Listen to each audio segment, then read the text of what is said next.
My sister makes these amazing turkey sandwiches. Her secret is she puts an extra slice of gravy-soaked bread in the middle. I call it the moist maker.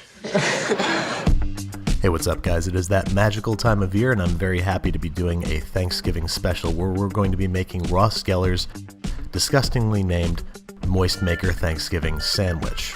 For this, we're going to need a can of jellied cranberry sauce, a box of turkey-flavored stuffing, and most importantly, a package of 90-calorie I'm just f***ing with you.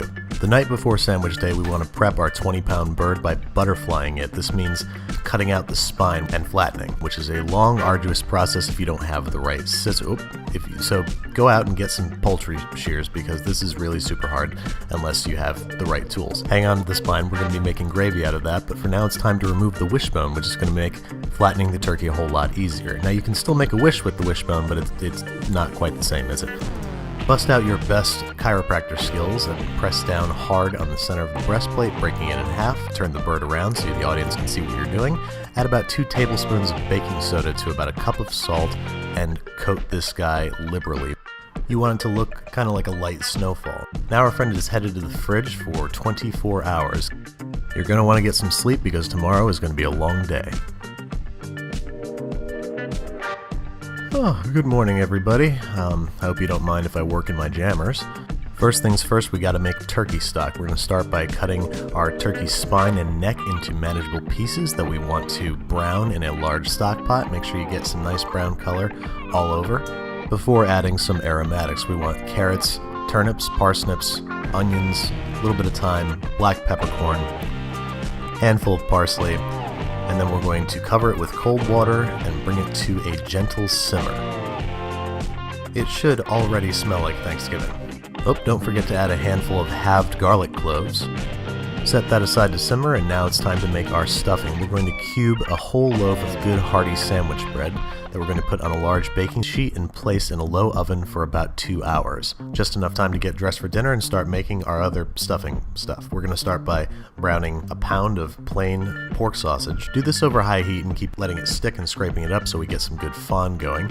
Remove it from the pan, add back a little bit of that great sausage fat, and add your vegetables. We're going to start with onions, celery, and I'm drunk, so how about a little bit of bacon fat. Saute that over medium heat until the vegetables are nice and soft, and then deglaze with some of your great turkey stock. Then we're going to add a 1/4 cup of minced sage, 2 tablespoons of chopped thyme, and an indiscriminate amount of chopped parsley. Let those flavors get to know each other before adding back in the sausage, mixing it all together, and adding it to our nice dried bread cubes. Add some turkey stock and mix it up, adjusting as necessary until you reach your desired consistency. Should be nice and soft, but you should still see whole pieces of bread in there. Before bringing 3 beaten eggs to the party, this is going to help bind together our stuffing. Mix well to combine. Aggressively butter a casserole and dump our stuffing inside. This guy's going to go into the oven for the last 30 minutes. The bird is cooking. Speaking of which, you want to lay down a huge bed of chopped vegetables to prevent juices from the turkey burning, but that's all I have, so it's going to have to do. Throw down some thyme sprigs. Cover those with 2 baking racks, and after rinsing off the excess salt, place our bird on top. You want to get it as dry as possible. The drier the better. You're going to get crispier skin that way. This guy's going into a 400-degree oven for about 2 hours. While that's going, we're going to make our cranberry sauce. We're going to start with a pound of cranberries and a cup of sugar, a glug of any red wine you've got lying around the house, and just enough water to cover the cranberries. Don't forget a whole cinnamon stick, a little bit of freshly grated nutmeg, the juice of half an orange, and we're also going to hack off a hunk of the skin and throw that in there. That sounded a lot less gross in my head. Bring to an aggressive boil until it reaches an almost cranberry sauce-like consistency. Fish out our little treats, and it's gravy time. Start by making a roux from about 3 tablespoons each flour and butter before adding that beautiful turkey stock. Maybe just shy of 2 cups.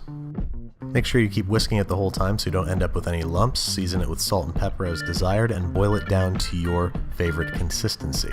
I like my gravy the way I like my women, thin and rich. Sorry. Anyway, it's time to pull out the juiciest, crispiest, fastest cooking turkey you've ever made that we're going to temp with foil and let rest for at least 30 minutes before transferring it to a cutting board. Removing the thighs and drumsticks. Make slices down each side of the breastbone. cut underneath each breast and remove for easy slicing. Try a little bit and make sure it's not poisoned. Nope, it's good. So we're going to cut this into slices for our sandwich, and then it's assembly time. I'm going to start with a layer of white meat, some stuffing, and the secret to Monica's ultimate Thanksgiving sandwich, the moist maker.